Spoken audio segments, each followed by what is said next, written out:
And Stella, look how he's not having to steer the horse very much at all. That horse knows what he's doing and what the cowboy wants him to do. Okay. I'm not going to take one foot on the scale. There we go. Lots of kicking that If stuff. I bump into her, she might start walking for me.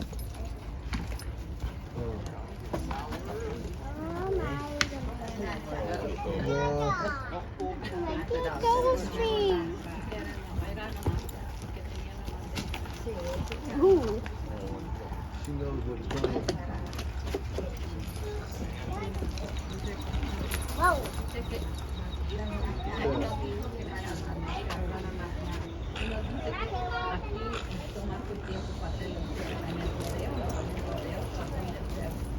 Oh my goodness. Look, watch. Turn around and smile, Stella, and I'll take a picture. Got one? And see your face. Got one. There you go. There you go. Yeah. Give me some, Dick. Oh.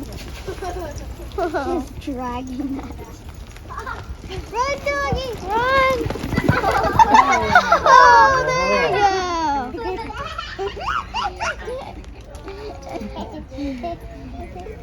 Okay. Oh no! Ew! Now let your brain go. No. Yeah, he's got a horse brain today. Sounds like I'm gonna die today.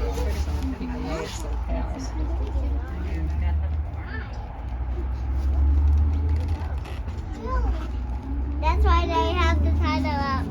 Yeah. Bueno.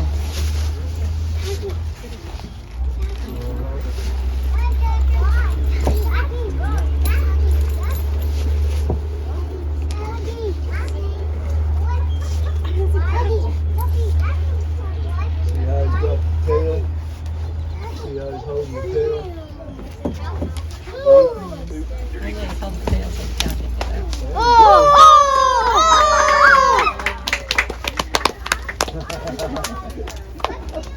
Good job, doggy.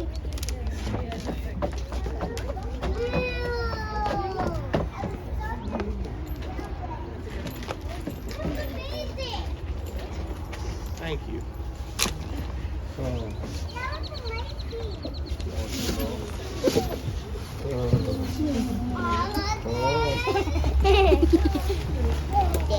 I think that probably works for pets, huh? She works for room and board, too. Yeah. Yeah. Mother's like, I want to go back and eat my cow. Okay. There's the bell. Down.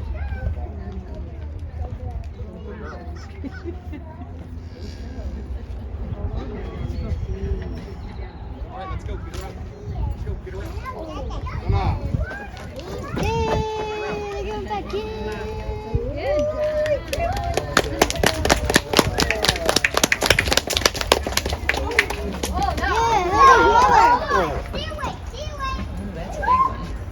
Yeah, that's one getaway, girls.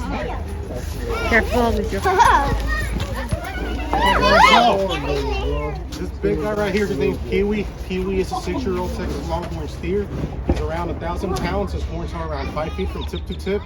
So if you're right next to that railing, I would be careful if I was you. He might shake his horns kind of way, and he might hit you accidentally, and it's not going to be fun. Longhorns, despite the Texas in their name, they're not native to Texas. They were actually brought here by the Spanish back in the 1500s. There's two main bloodlines that made up the Texas Longhorn. The first one is the one that Ponce de Leon brought in through Florida back in 1512. The second one is the one that Hernan Cortez brought in through Mexico back in 1524. Both of those bloodlines shifted up here to Texas, and they adapted to the Texas conditions. Back then, Spanish cattle, they didn't have the big Longhorns like we know today. They got them big horns throughout the time they were living here in Texas.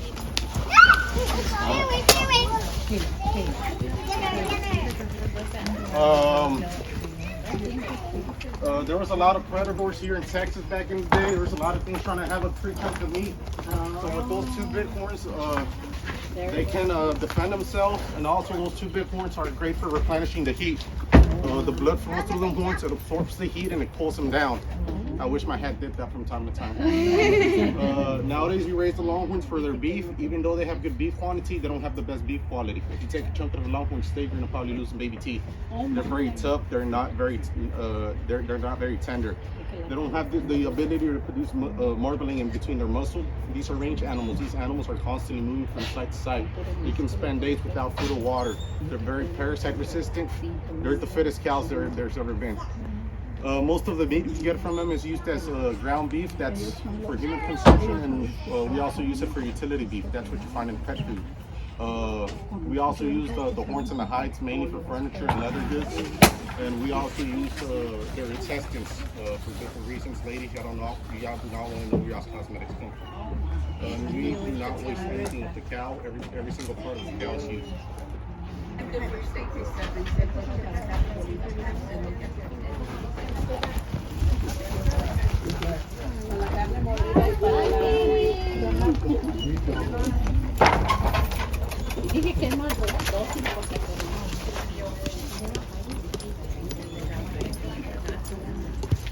Well, if y'all don't have no more questions, we are going to dip the cows today.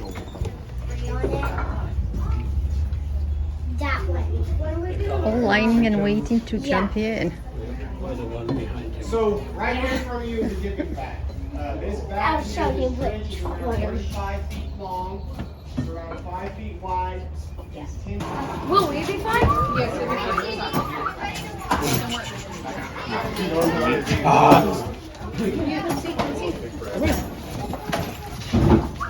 Over here. Yeah, next to Jackson. Not sure. She's backing up. Come on, jump in. The water's cold. The pool's cold. Yeah. Not sure here. Like me. No, I don't want to go. Lay down, dog. Push it. Uh, No, Jackson. Which one is that? Tiger's right. Tiger's something in the water. There we go. Now they're running.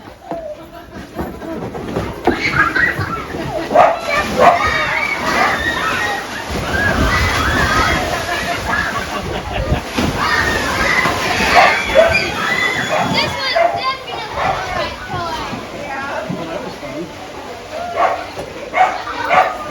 What do you That was fast. Right there. Careful, it's gonna splash. First one will be the big.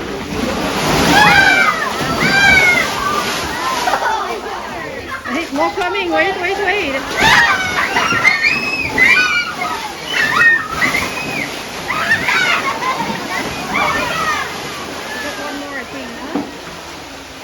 So this is how the cows were treated in the past against the fleas and the ticks. Some of them were deadly for the cows by bathing in that water that was initially treated with chemicals such as arsenic, which is no longer the case. That was just water. So that's how it's done. It's like I said, it's pretty quick. My dog has a personal weight. She wants the bath. Do we have any questions so far? So this is just for show. This is just for demonstration. They outlawed this practice sometime in the late 1960s. They were concerned all the chemicals they're putting in the water are splashing out. And then once they splash out, they seep out into our soil, contaminates drinking water and whatnot. So the EPA stepped in and said no more. So how do you kill the... We have a topical medication that we use that's very similar to how you treat a cat or a dog.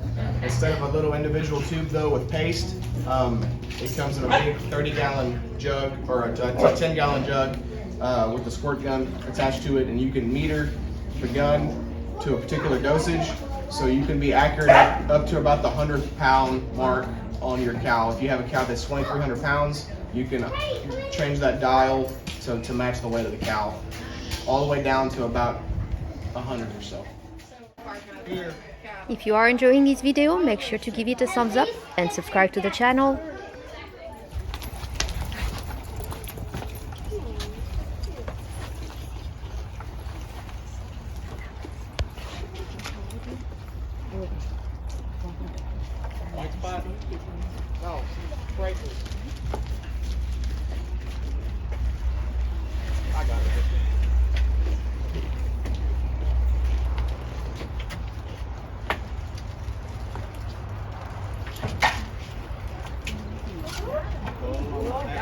wait till like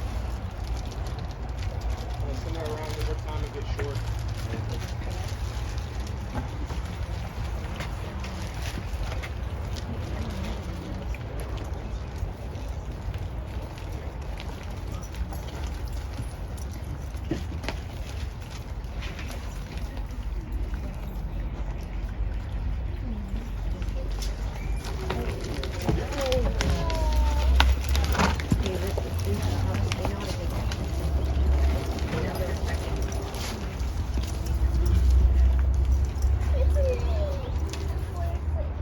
Short so you can get some leverage.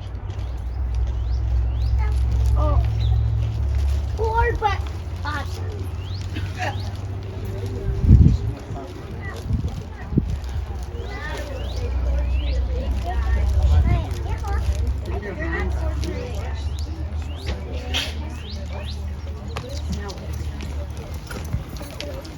These are Longhorns, right? The horns are very long.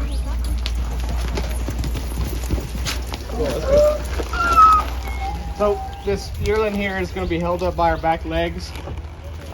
Victor's going to hold a lot of that tension there for me.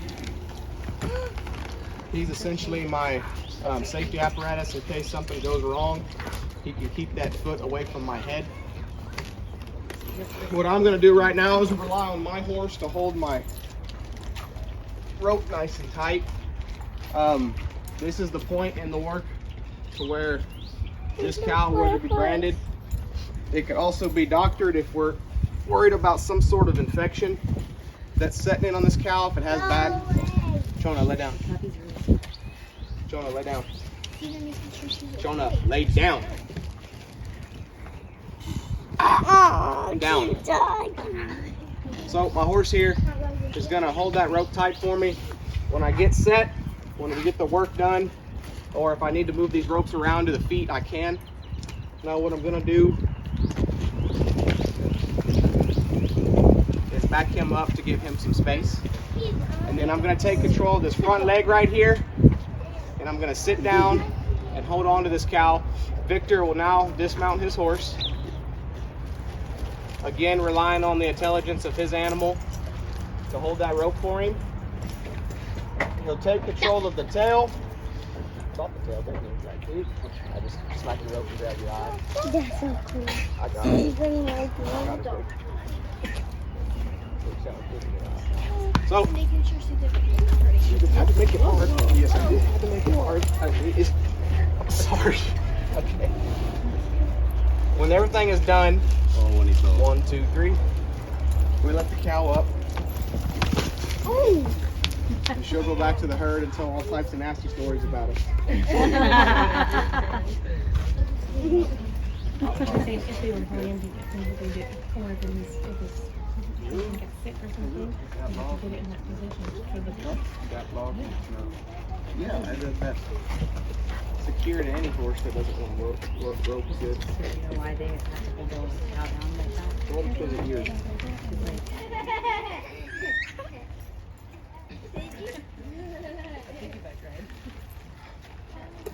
What about a cowback ride? Cowback ride? Cowback ride. Funny. When are